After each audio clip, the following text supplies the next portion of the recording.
सब कुछ पहले से तय था, अचानक कुछ भी नहीं हुआ। क्या वो होने जा रहा है जिसके बारे में कयासराइयां हो रही हैं? क्या दिल्ली में आज जो 9:30 बजे बैठक होनी है काबीना की, उस बैठक में ऐसे ही कुछ फैसला लिया जाएगा जिसका पिछले कुछ दिनों से जम्मू कश्मीर के सरकर्ता जो लीडरान हैं बड़ी पार्टियों के, वो जिस बारे में इशारा दे रहे थे या जैसा उनको लग रहा था, ऐसे कई सवाल हैं जिनका जवाब आज मिलने की पूरी उम्मीद है। फिलहाल हम रुख करते हैं अपने नुमाइंदा रिफत का, जिन्होंने जायजा लिया है वादी कश्मीर की। इस वक्त क्या सूरत हाल है इसका? इस वक्त हम लोग डल गेट पर हैं श्रीनगर के, और आप यहाँ देख सकते हैं चारों तरफ से कर्फ्यू का माहौल है। सिक्योरिटी फोर्सेस जो है यहाँ पे तैनात है, किसी को भी आने जाने नहीं दिया जा रहा है। खास तौर पे कि कल देर रात तक जितने भी यहाँ पे होटल्स थे, उन होटल्स को जो है यहाँ से खाली कराया गया और आनन फानन में जो है सबको आगे की तरफ भेजा गया। और यहाँ से जितनी भी गाड़ी आप ये सामने देख सकते हैं, वो वहाँ पे जो है लोगों का जमावड़ा जरूर है, क्योंकि वो सारा का सारा इलाका जो है वहाँ पे टूरिस्ट जो है आते हैं, और टूरिस्टों का जो एक सेंटर है, वहाँ से ही ये लोग जो है आगे अपनी गतिविधियों आगे बढ़ाते हैं। पूरे श्रीनगर में जो है इस वक्त जो है कर्फ्यू लगा हुआ है। रात को पूरी तरह से जो है इंटरनेट डाउन हो गया था। 1 बजे के बाद जो है आप देख सकते हैं कि जो स्पेशल सर्विसेज हैं वो स्पेशल सर्विसेज चल रही हैं इस वक्त, और एक एम्बुलेंस आप देख सकते हैं। आम लोगों के चलने के लिए अभी फिलहाल यहाँ पे व्यवस्था नहीं है। इस वक्त हमारे साथ मौजूद है रिफत अब्दुल्ला, उनसे हम लोग बातचीत करते हैं। रिफत, किस तरीके का माहौल देख रहे हैं आप? जो पैनिक वाला सिचुएशन है, क्या वाकई पैनिक है या फिर ये सारी चीजें जो है सिर्फ व्यवस्था के लिए? क्योंकि आप देख सकते हैं संदीप, आपको मालूम है कि सब लोग यही सवाल पूछ रहे थे कि आखिर होने वाला क्या है। अभी हम यहाँ पे हैं, हमको भी नहीं मालूम, आपको भी नहीं मालूम होने वाला क्या है। और आप यहाँ पे कल आए और ऑल ऑफ अ सडन जिस तरीके से आपने देखा, रात के दौरान पहले इंटरनेट सर्विस ब्लॉक कर दी गई, उसके बाद सुबह हम जागे अर्ली इन द मॉर्निंग, ना ही मोबाइल फोन चल रहा था और ना ही लैंडलाइन फोन चल रहा है। और 2008 में यहाँ पे बहुत जबरदस्त जो है हालात खराब थे, 2010 में थे, उसके बाद काफी बार 2016 में भी हालात बहुत खराब थे, लेकिन लैंडलाइन फोन अब तक नहीं काटा गया था। पहली बार टोटल कम्युनिकेशन जो है वो ब्लॉक हो गया, कोई भी राबता इस वक्त नहीं है। जहां पे आप हैं ये डलगेट का एरिया है, और वो वाला जो एरिया है ये डाउनटाउन को जाता है, तो डाउनटाउन का पूरा एरिया ब्लॉक है, यानी कि किसी को भी आगे बढ़ने की इजाजत नहीं दी जा रही है। यहां कर्फ्यू की अनाउंसमेंट्स हुई, हालांकि अभी सिविल लाइन्स एरिया जो है वहां पे कुछ लोग चल पा रहे हैं, लेकिन अभी आपने देखा कि एम्बुलेंस वाले से भी पूछा जा रहा है कि आखिर जाना कहां है। तो आगे मुझे लगता है कि सिक्योरिटी की और रिस्ट्रिक्शंस होंगी, और ये पूरा एरिया जो है ये हमेशा जो है वायलेंट रहा है, ये खासतौर से डाउनटाउन का एरिया। यही वजह है कि यहाँ पे रिस्ट्रिक्शंस ज्यादा लगाई गई। लेकिन अभी भी लगातार संदीप लोग यही जानना चाह रहे हैं कि होना क्या है, क्योंकि काफी अफवाहें हुई। किसी ने कहा कि 35A जाना है, 370 जाना है, यहाँ पे ट्राइफिकेशन होनी है, लेकिन होना क्या है ना आपको अभी मालूम है ना मुझे मालूम है। जो कुछ भी सच्चाई यहां से हमको दिख रही है, क्योंकि कम्युनिकेशन टोटल कट चुका है, तो यही हालात है कि यहां पे रिस्ट्रिक्शंस लगाई गई और बाकी कम्युनिकेशन ब्लॉक हो चुका है। जी बिल्कुल, देखिए जिस तरीके के हालात इस वक्त बने हुए हैं, सबसे बड़ी जो प्रशासन की दिक्कत है वो ये है कि जो यहाँ पे टूरिस्ट आए हुए हैं उनको किस तरीके से बाहर निकाला जाए, क्योंकि कल ही हर होटल में जा जाकर जो है पुलिस ये ताकीद कर चुकी है, कह चुकी है कि सुबह तक जो है होटल्स क्लियर कर दे, बुकिंग नहीं लेने दी जा रही है। हम भी जब कल यहाँ पे पहुंचे थे तो हमें भी ये कहा गया था कि आज सुबह आपको होटल खाली करना पड़ेगा। मैं अपने कैमरामैन को कहूंगा, प्रदीप को दिखाएंगे कि ये आप देख सकते हैं, ये पूरा डल लेक का इलाका है। इस वक्त अमूमन आज के दिन नॉर्मल डेज में यहाँ पे पूरी तरह से चहलकदमी होती थी सुबह भी, लेकिन आप देख सकते हैं सारे शिकारे बिल्कुल साइड में लगे हुए हैं, कोई भी जो है यहाँ पे चल नहीं रहा है, और जो हाउस बोट है वो तक खाली करा लिए गए हैं। एक कह सकते हैं कि जम्मू कश्मीर में टूरिस्ट सीजन जो है वो एक आम जरिया होता है, और ऐसे में ये बंद हो रहा है तो जाहिर सी बात है लोगों को परेशानी जरूर है। लेकिन ये जो रास्ता आप देख सकते हैं, यहाँ पे सभी गाड़ी को रोका गया है। ये पूरा इलाका जो है डाउनटाउन की तरफ जाता है ये रास्ता, और ये सबसे ज्यादा सेंसिटिव रोड है, क्योंकि यहाँ पे गाड़ी इसलिए ज्यादा चलने दी जा रही है क्योंकि यहाँ से टूरिस्ट अभी निकल रहे हैं। इस पूरे इलाके में, खासतौर पर श्रीनगर में डाउनटाउन इलाके में ऐसी व्यवस्था की है इन्होंने कि वहां पे कोई भी ऐसी चीजें ना हो। फिलहाल हम लोग जिस जगह पे थोड़ी देर पहले तक गए थे वहां पे किसी को भी आने नहीं दिया जा रहा है। आप देख सकते हैं ये पूरा इलाका जो है यहाँ पे सबसे ज्यादा चहलकदमी होती है। अगर कोई भी टूरिस्ट आता है कश्मीर तो श्रीनगर आता है तो सबसे पहला उसका एक फेवरेट जगह होती है, वो होती है डल लेक के किनारे इस वक्त हम लोग हैं। और आप देख सकते हैं कि यहाँ पे इक्का दुक्का लोग चल रहे हैं, जो कि नॉर्मल डेज से भी जो है बहुत कम है। आप सामने देख सकते हैं वहाँ पे शिकारे जो है एक लाइन से लगे हुए हैं। सुरक्षा के हालातों की हम लोग बात करें तो किसी भी तरीके की अप्रिय घटना ना हो, इसको देखते हुए फोर्सेस बढ़ाई गई हैं। तो आपने देखा कि हमारे नुमाइंदे संदीप और रिफत अब्दुल्ला वहां उस वक्त मौजूदा जो सूरत हाल है वो बता रहे थे। रिफत अब्दुल्ला का ये कहना था कि क्या होना है पता नहीं है, कुछ बड़ा हो सकता है पता नहीं है, लोगों को कुछ इस बारे में जानकारी नहीं मिल पा रही है। और लेकिन जो हुआ है वो लोगों के सामने है कि आज जब लोग सुबह जगे तो उनके लैंडलाइंस काम नहीं कर रहे थे, उनके मोबाइल काम नहीं कर रहे थे, इंटरनेट काम नहीं कर रहे थे। और वहां पर कुछ जगहों पर जहां पर वो सुबह उठने के बाद कहीं भी वो जा सकते थे तो कुछ कुछ जगहों पर वहां बैरिकेडिंग है जहां पर वो नहीं जा सकते। ऐसी कई खबरें इस वक्त आ रही हैं और साथ ही ये भी बताया जा रहा है कि इंतजार है लोगों को इसी बात का कि 9:30 बजे जो काबीना की बैठक होनी है उस बैठक में क्या अहम फैसला लिया जा सकता है। और कुछ भी हो फैसला कुछ अहम होगा, इसकी तवक्को सब लोग कर रहे हैं। और साथ ही ये उम्मीद की जा रही है कि बैठक के बाद हो सकता है कि इस ताल्लुक से कुछ बताया भी जा सके या ना भी बताया जा सके। जैसा हमारे नुमाइंदे अभी शंकर आनंद कह रहे थे कुछ देर पहले कि फैसले जो चर्चा होगी या जो फैसला लिया जाएगा उसमें कितनी बातें बतानी है कितनी नहीं बतानी है, क्या फैसला लिया जाएगा क्या नहीं लिया जाएगा, इस बारे में अभी कोई जानकारी नहीं मिल पा रही है। लेकिन जो कोशिश हो रही है वो यही है कि जम्मू कश्मीर में जहां तक हो सके आवाम को जो है वो सुरक्षा और हिफाजत के ताल्लुक से ये सिक्योरिटी एजेंसी की कोशिश है कि ज्यादा से ज्यादा आवाम की हिफाजत का ख्याल रखा जाए। इसलिए उन्हें कुछ जगहों पर अगर मूवमेंट में रेस्ट्रिक्शन है तो वो बातें बताई जा रही हैं। तो कुछ और लम्हे का इंतजार है। 9:30 बजे के बारे में ये तजवीज़ है कि 9:30 बजे मरकजी काबीना की बैठक होगी और 9:30 बजे मरकजी काबीना की इस बैठक में पूरी उम्मीद है कि ये मुद्दा भी चर्चा में आएगा जम्मू कश्मीर के ताल्लुक से। और इस मुद्दे पर चर्चा के बाद क्या इस बारे में कोई फाइनल ब्रीफिंग भी होगी, क्या आज पार्लियामेंट का सेशन जो कि जारी है क्या पार्लियामेंट में इस ताल्लुक से कुछ बातें बताई जाएंगी, ये सारी चीज़ों पर अभी सवालिया निशान लगा है।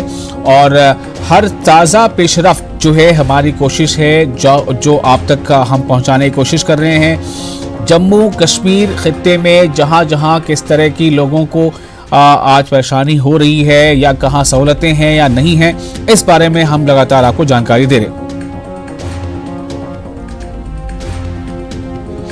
और आइए आपको बताते हैं कि जम्मू कश्मीर में अभी ऐसा नहीं है कि वहां से सारे जो सयाह हैं या टूरिस्ट हैं वो वहां से निकल चुके हैं। कई टूरिस्ट वहां अभी भी मौजूद हैं और ऐसे ही कुछ टूरिस्ट से बात की है हमारे नुमाइंदे रिफत ने।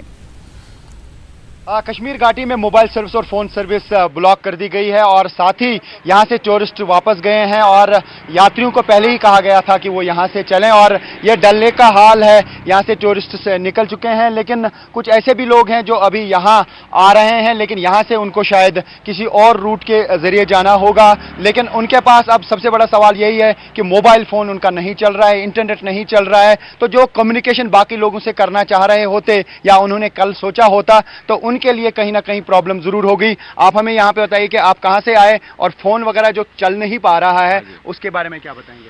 अभी तो फिलहाल हम टैक्सी में आए एयरपोर्ट से, we are coming from New York.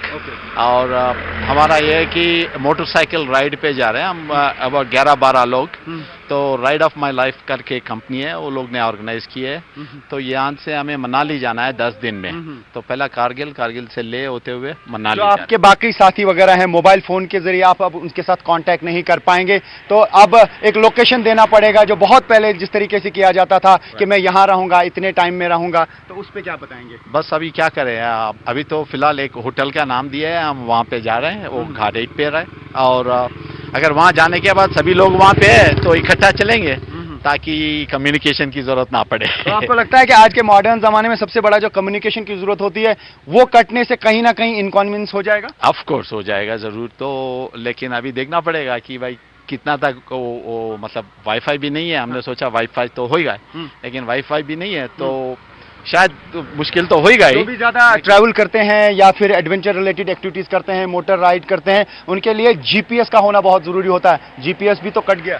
हाँ, ये तो ऑर्गेनाइज टूर है, हमारा एक कैप्टन है जो पूरा मतलब जानता है यहाँ से रूट, तो वो कहते थे कि मतलब अभी तक तो ये पता नहीं था ना, ये तो कल रात को 10 बजे पता चला कि भाई इंटरनेट और मोबाइल नहीं है। सरप्राइज फॉर यू, तो लोगों के लिए सरप्राइज था। जिस तरीके से आप यहाँ पे आए, हो सकता है आपको मालूम होता कि यहाँ पे मोबाइल फोन चलेगा, इंटरनेट चलेगा। So the internet has been blocked and mobile phones are not working. How do you feel this? Do you think that you are going to face some kind of inconvenience because of this? Yeah, I think so. But again, you know, we are trusting the tour operators to take us through. They seem to know the terrain well. They're from the state of Kashmir. So I think as long as we can get out of Srinagar, we should be okay. Okay. तो जिस तरीके से ये कह रहे हैं कि ये अब मैनेज कर लेंगे, लेकिन कहीं ना कहीं यहाँ के लोगों के लिए बहुत ज़्यादा प्रॉब्लम हो चुकी है क्योंकि वो आपस में कम्युनिकेट नहीं कर पा रहे हैं। और ये सड़कों का हाल है अभी, हालांकि ये सिविल लाइंस का एरिया है, थोड़ा सा गाड़ियों की मूवमेंट दिख रही है, लेकिन डाउनटाउन में रिस्ट्रिक्शंस बहुत ज़्यादा लगाई गई हैं और जो सेंसिटिव एरियाज रहते हैं वहाँ पे भी रिस्ट्रिक्शंस लगाई गई हैं। और ये पूरा जो एरिया है, मैं आपको दिखाना चाहूँगा, डल लेक के साथ में ही डाउनटाउन का रास्ता जाता है और वहाँ पे भी अब लोगों को जाने की इजाज़त नहीं दी जा रही है, बैरिकेड्स खड़े कर दिए गए हैं। तो ऐसे में ये कहा जा सकता है कि जिस तरीके के हालात यहाँ पे बने हुए हैं, लोगों में तनाव है और लोग यही जानना चाहते हैं कि आखिर क्या होने वाला है, आखिर आने वाले दिनों में क्या होने वाला है या आज क्या होने वाला है। ये सबकी जहनों में सवाल है क्योंकि जब सुबह लोग जागे तो उन्होंने देखा कि मोबाइल फोन भी नहीं चल पा रहा है और साथ ही इंटरनेट पहले ही ब्लॉक कर दिया गया था। तो अभी लोग यही जानना चाह रहे हैं कि आखिर होने वाला क्या है, क्या 35A के साथ कोई छेड़खानी की जाएगी या उसको एब्रिगेट किया जाएगा, 370 के साथ क्या कुछ होने वाला है। तो हमारे नुमाइंदे रिफत अब्दुल्ला ने बात की और हालात का जायजा लिया, कुछ सयाहों से भी बात की और इसी के साथ अब हम आपको बताते हैं कि जम्मू की सूरत हाल इस वक्त क्या है। जम्मू की सूरत हाल का भी जायजा लिया है हमारे नुमाइंदे समीर भट्ट ने। में आज सुबह से रिस्ट्रिक्शंस लगाई गई हैं, चप्पे चप्पे पे सिक्योरिटी फोर्सेस के जवान गश्त कर रहे हैं और इसके चलते सुबह से ही यहाँ पे बिल्कुल एक क्यास और कंफ्यूजन का माहौल बना हुआ है और उसके चलते पेट्रोल पंप्स पे जो लोगों की कतारें ज़बरदस्त देखी जा रही हैं, ज़बरदस्त रश लोगों का देखा जा रहा है। हम एक पेट्रोल पंप पे हैं जो यहाँ गांधीनगर के, और अब देख सकते हैं लोग किस तरह से, चाहे 4 व्हीकल के जो लोग हैं या 2 व्हीकल ओनर्स हैं, वो लगातार पेट्रोल पंप्स का रुख कर रहे हैं क्योंकि एक पैनिक फैला हुआ है हर तरफ से और लोग जल्द से जल्दी अपने व्हीकल्स में पेट्रोल भर के जो है भरना चाहते हैं। इसी तरह से एटीएम्स पे ज़बरदस्त रश है, एटीएम्स में पैसा लोग निकाल रहे हैं। बहुत जो पेट्रोल पंप्स हैं वहाँ पे जो लोग हैं वो उनको रिस्ट्रिक्ट कर दिया गया है, कई जगहों पे तो बैरिकेड्स लगाए गए हैं। कुछ लोगों से हम बात करने की कोशिश करेंगे कि वो पेट्रोल पंप्स पर आए हैं, क्यों आए। आप सुबह सुबह पेट्रोल पंप पे आए हैं, क्या करने आए? सर आज रात को 12 बजे के बाद उन्होंने बताया कि धारा 144 लागू कर दी गई है और लोग बहुत परेशान हैं। कल से 4-5 दिन से लोग बहुत परेशान हैं। लोगों को चैन नहीं आ रहा है, मतलब कि जगह जगह पर पेट्रोल पंप पे लाइनें लगी हो रही हैं, पता नहीं क्या होने वाला है। मैंने कहा सुबह सुबह आके डलवा लेते हैं, जितना डलवा सकते हैं, क्या पता बाद में पेट्रोल भी खत्म हो जाएगा, इसलिए मैंने कहा सुबह से लाइन में खड़े थे तो अभी जाके नंबर आया। कितना टाइम लगा आपको? मेरे को तकरीबन 1 घंटा हो गया, मैं खड़ा हूँ लाइन में। मतलब ये 1 घंटे से पेट्रोल नहीं भर रहे थे? नहीं, पेट्रोल दे रहे हैं ये लोग, बट लाइन लंबी थी लाइन। मैं जब आया था मैं वो पुलिस लाइन के बाहर खड़ा था, तो अब मैं यहाँ पहुंचा हूँ तो अभी मेरे नंबर आने वाला। तो आपको क्या लगता है कितना कंफ्यूजन है लोगों में, कितना नहीं, लोग ये सोच रहे हैं कि कहीं बिल्कुल बंद ना हो जाए तो हम अपनी गाड़ियों का तेल शेल टैंक फुल करवा लें कि इमरजेंसी क्या हो सकता है, मतलब किसी को कुछ पता नहीं कि क्या होना है, तो इसलिए लोग थोड़े से परेशान है। और लोगों से हम बात करने की कोशिश करेंगे। कुछ लोग हैं यहाँ पे। सर आप यहाँ पे पेट्रोल भरने आए हैं, क्या रीजन है, क्यों आप? रात की कोई इन्फॉर्मेशन नहीं है यहाँ पे कि कोई कर्फ्यू लगना या 144 लगनी है, तो सब कुछ बंद ही चल रहा है। तो आप यहाँ पे आए हैं, आपको क्यों आप आए जल्दी से? पेट्रोल नहीं है गाड़ियों में, कहीं जाना है कहीं जाना है। कितना देर से आप वेट कर रहे थे? ये कोई घंटा ही हो गया। 1 घंटे से वेट कर रहे हैं? हाँ, 1 मिनट। तो ठीक है, तो हम कुछ और लोगों से हम बात करने की कोशिश कर सकते हैं। सर, आप कितने टाइम से वेट कर रहे हैं? और मैं अभी आया हूँ 5 मिनट में। तो क्यों आप आए हैं? क्या आपको लगता है क्या कहीं बाहर जाना था, तेल डलवाना था इसलिए। अच्छा, आप पहले भर के टंकी पूरी भर? हाँ जी, टंकी पूरी भर के जाते हैं। अच्छा, तो आपको कोई इन्फॉर्मेशन थी पहले क्या ऐसा होगा? नहीं, कोई नहीं थी। लोगों में पैनिक फैला हुआ है जिस तरह आप हैं, बाकी लोग हैं? मेरे को मालूम नहीं, मैं अभी घर से ही आ रहा हूँ। तो देख सकते हैं आप कि जिन लोगों से हमने बात की वो यही कह रहे हैं कि पैनिक फैला हुआ है। कुछ और लोगों से बात करते हैं। आपका नाम? मोहम्मद अजीम खान। आप यहाँ पे पेट्रोल भरने आए? हाँ, पेट्रोल भरने आया। आपको कोई इन्फॉर्मेशन थी कि यहाँ पे रिस्ट्रिक्शंस होंगी, ऐसा कुछ? कुछ नहीं, ये सडनली हुआ है जो भी हुआ है। हमें इसके बारे में कुछ पता नहीं था। अब जो भी लोग हैं वो भाग रहे हैं घरों की तरफ, तो देखते हैं हम भी क्या करेंगे अब। जी, अभी आप यहाँ पे आए हैं पेट्रोल भरने के लिए, तो क्या आप चाहते हैं कि पूरा टंकी भर के फिर? वो तो चाहते हैं, क्योंकि पता नहीं होता कल के डेट में मिलेगा या नहीं मिलेगा, तभी आ रहे हैं। जी, ये जो लंबी लंबी कतारें जिस तरह मैंने आपको कहा, और हर एक पेट्रोल पंप पे यही नज़ारा देखने को मिल रहा है। जाहिर तौर पर यहाँ जम्मू में भी कश्मीर वैली की तरह ही लोगों में पैनिक फैला हुआ है। लोग बहुत परेशान हैं और कन्फ्यूजन में हैं। और जाहिर तौर पर जो अभी जो बड़ा डिसीजन आने वाला है 9:30 बजे की कैबिनेट मीटिंग के बाद, उसमें जो फैसला लिया गया उसका एक इम्पैक्ट होगा। तो जाहिर तौर पर लोग जो है पहले ही पूरे जो मेजर्स हैं, सिक्योरिटी मेजर्स वो लेना, जो मेजर्स हैं, अपने एहतियात जो चीज़ें हैं वो करना चाहते हैं, ताकि अगर हालात ख़राब हुए हैं, अगर हालात ख़राब हुए तो उस सूरत में जितने भी घर में जो सामान है उनके लिए पेट्रोल है, घर में जो खाने पीने की सामान है या बाकी जितने भी पैसा है वो सब वो डंप करना चाहते हैं, ताकि आगे उनको कोई डिफ़िकल्टी ना आए। कैमरामैन चांद के साथ में समीर भट्ट, न्यूज़ 18 जम्मू। वादी कश्मीर की तरह जम्मू में भी ज़बरदस्त सिक्योरिटी के मेजर्स लिए गए हैं। दफ़ा 144 नाफिज किया गया है और इंटरनेट सर्विसेज बंद की गई हैं, प्राइवेट स्कूल्स बंद किए गए हैं। और अगर हम दिखाएं, ये बहुत बिजी मार्केट में हम बिजी रोड है ये विक्रम चौक का। यहाँ नॉर्मली बहुत ज़बरदस्त रश होता है, गाड़ियों का आने जाने का आओ जाओ गाड़ियों का ज़बरदस्त होता है। लेकिन अभी आप देख सकते हैं बिल्कुल एक गाड़ी भी नहीं चल रही है। और लोग जो हैं पैदल, आप देख सकते हैं पैदल ही लोग सफ़र कर रहे हैं अपने अपने जगह पे जहां उनको पहुंचना है।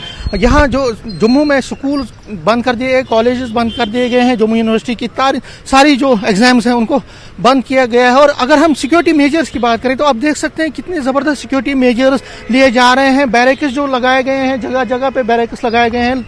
किसी भी गाड़ी को आने जाने की इजाज़त नहीं दी जा रही है। लोगों को कहा जा रहा है कि वो सिर्फ अपने घरों को वापस लौट चले।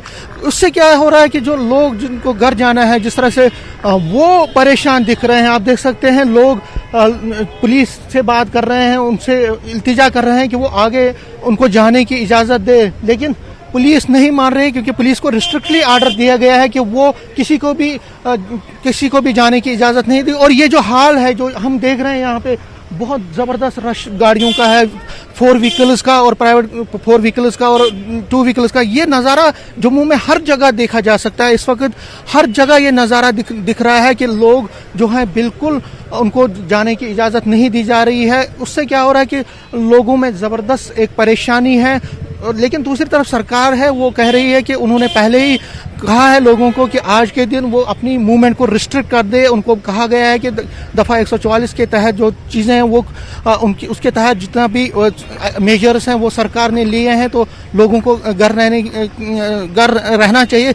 अब सबकी नज़रें, जिस तरह हमने कहा कि जो फैसला आने वाला है उसके बाद, जो कैबिनेट मीटिंग में फैसला आने उसके बाद क्या मेजर्स लिए जा रहे हैं। अगर हम जम्मू के बाकी डिस्ट्रिक्ट्स की बात करें तो बहुत जगहों पे rapid action force, SSB, JK police, army, CRPF के जवानों को लगाया गया है और चप्पे चप्पे पे जो है सिक्योरिटी मेजर्स को सख्त कर दिया गया है। तो लेकिन हालांकि लोगों को बहुत दिक्कतें आ रही हैं जिस तरह हमने दिखाया आपको, लेकिन सरकार का कहना है कि ये दिक्कतें उनको फेस करनी पड़ेंगी, क्योंकि वो कोई भी जोखिम नहीं लेना चाहते। और अब सबकी नज़रें आगे कुछ पल पे लगी हैं, 9:30 के बाद क्या स्थिति रहती है, क्या हालात रहते हैं, उसके बाद और ज़्यादा सख्ती बरती जा सकती है।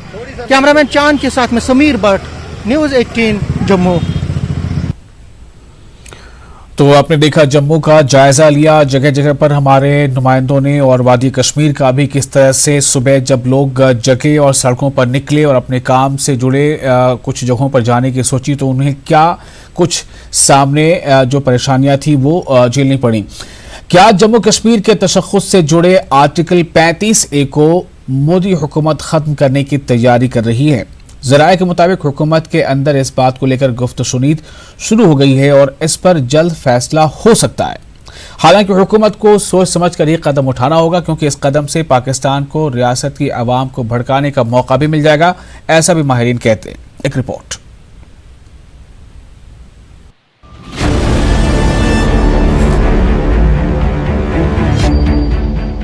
वजारत दाखिला की जानिब से वादी में सिक्योरिटी फोर्सेस की इजाफी तैनाती के हुक्मनामे के बाद कश्मीर में काफी हलचल है।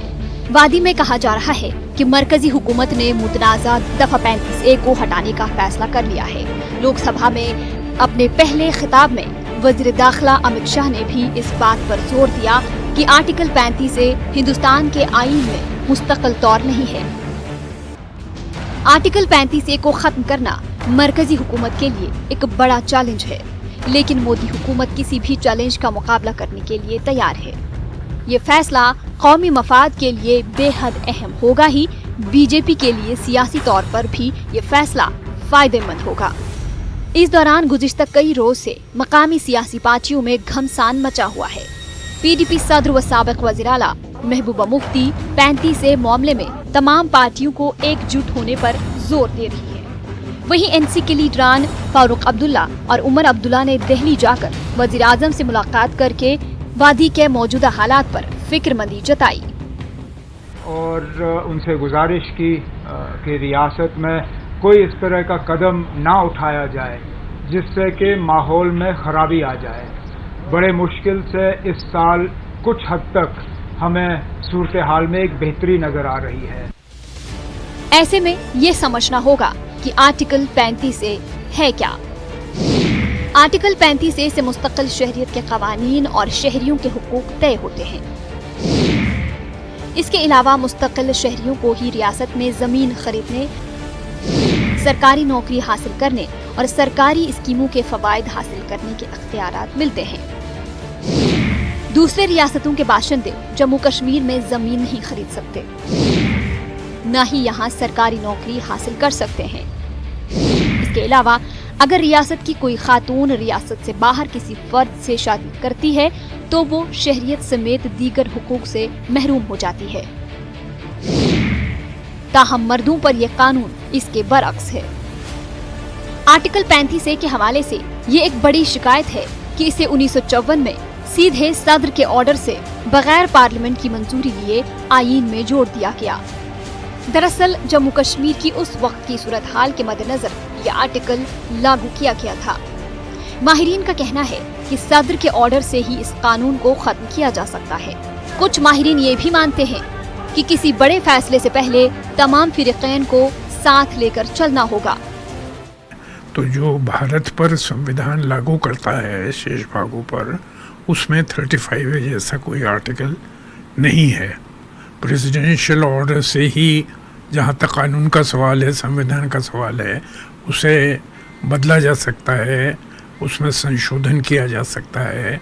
सिर्फ कंडीशन उसमें ये है कि जम्मू एंड कश्मीर गवर्नमेंट की कंसेंट होनी चाहिए। ये बहस जो है वो प्रजातंत्र का एक मूल आधार होता है।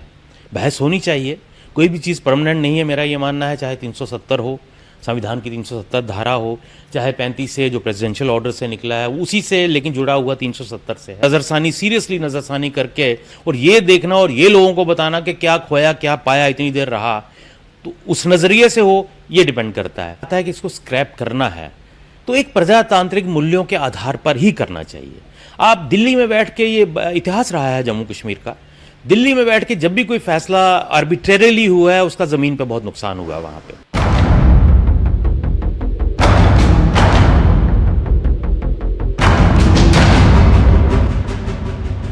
अब सवाल ये है कि दफा 35A को हटाने पर क्या होगा। मुल्क का कोई भी शहरी रियासत में जमीन खरीद पाएगा, सरकारी नौकरी हासिल कर पाएगा, सरकारी तालीमी इदारों में दाखिला ले पाएगा। खवातीन और मर्दों के दरमियान हुकूक को लेकर इम्तियाज खत्म होगा। कोई भी शख्स कश्मीर में सुकूनत इख्तियार कर सकता है। वेस्ट पाकिस्तान के रिफ्यूजियों को राय दहिंदगी का हक हासिल होगा। उधर कश्मीर की सियासी पार्टियों में बेचैनी इसलिए है कि उन्हें खदशा है कि इससे रियासत की खुद मुख्तारी मजीद कम हो जाएगी।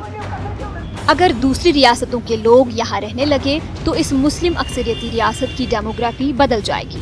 हालांकि गुज़िश्ता 70 साल में यहाँ ऐसा कोई बदलाव नहीं हुआ है, जबकि जम्मू के हिंदू अक्सरियती और लद्दाख के बौद्ध अक्सरियती खित्ते के लोगों को कश्मीर में जमीन खरीदने का हक हासिल है।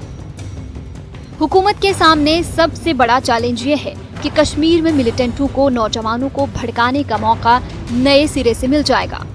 हालांकि पाकिस्तान यूं ही कोशिश जारी रखेगा कि जम्मू कश्मीर में हालात खराब हों। पाकिस्तान के वजीर खारजा शाह महमूद कुरैशी ने एक बयान में कहा है कि जम्मू कश्मीर के आईन में तब्दीली बर्दाश्त नहीं की जाएगी। ऐसे में जम्मू कश्मीर के हालात को देखते हुए किसी बड़े फैसले को लागू करने की जिम्मेदारी मरकजी वजीर दाखिला अमित शाह के कंधों पर है। धारा 370 और आर्टिकल 35A को लेकर सरकार की मंशा बिल्कुल साफ है। सरकार चाहती है कि देश के अन्य राज्यों की तरह जम्मू कश्मीर में भी विकास हो, लेकिन आर्टिकल 35A को हटाना शायद इतना आसान ना हो, क्योंकि इसके लिए ज़रूरी है कि सरकार न सिर्फ कश्मीर के सुरक्षा हालात पर ध्यान दे, लेकिन साथ ही साथ ऐसे फैसले से पाकिस्तान को भी कश्मीर में भावनाएं भड़काने का मौका मिल जाएगा। कैमरामैन गौरव के साथ शैलेंद्र वांगू, न्यूज़ 18 नेटवर्क, नई दिल्ली।